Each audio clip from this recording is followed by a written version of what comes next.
దేవుని కృపావాక్యం వింటున్న మీ అందరికీ ప్రభుపేట వందనాలు చెల్లిస్తూ ఉన్నాము. పరిశుద్ధ బైబిల్లో నుండి ఒక వచనాన్ని మనము చదువుకుందాము. మత్తయి సువార్త 27వ అధ్యాయము 57వ వచనాన్ని చదువుకుందాము.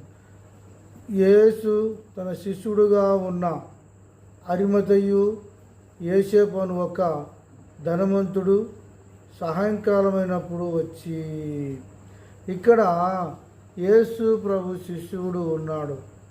శిష్యులందరూ పారిపోయారు.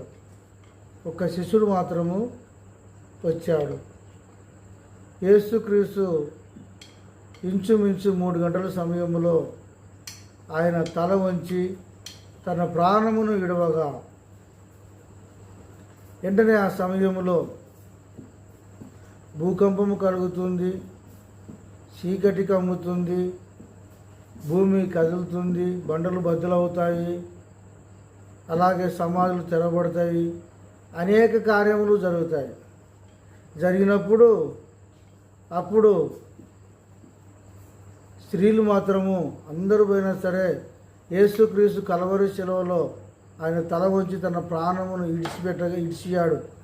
ఆ సమయంలో కూడా స్త్రీలు మాత్రము అక్కడి నుంచి వెళ్ళిపోకుండా కూర్చొని చూస్తూ ఉన్నారు. సాయంకాలం అవుతుంది, సాయంకాల సమయం అవుతుంది కనుక అరిమతయ యోసేపు ఎమ్మడే పిలాతు దగ్గరికి వెళ్ళి, అయ్యా, యేసు దేహము నాకు అప్పగించుము, నేను భూస్థాపన కార్యక్రమాన్ని జరిగిస్తానని చెప్పేసి అడగగా ఆయన ఎమ్మడే అప్పగిస్తాడు. తీసుకెళ్ళు అంటాడు.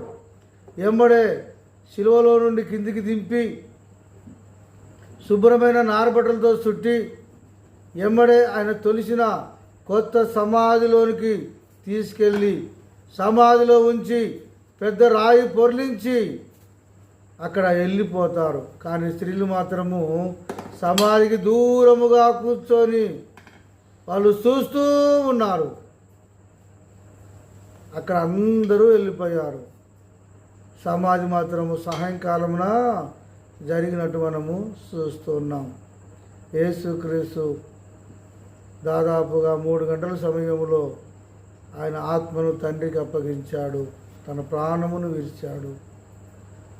దాదాపు సమయము సాయంకాలం 5 గంటలకు ఆయన తీసుకెళ్ళి కొత్త సమాధిలో, తొలిసిన రాతి సమాధిలో ఆయన పెట్టినట్టు మనము చూస్తూ ఉన్నాం. ఈ మాటలు దేవుడు దీవించి ఆశీర్వదించును గాక. ఆమేన్.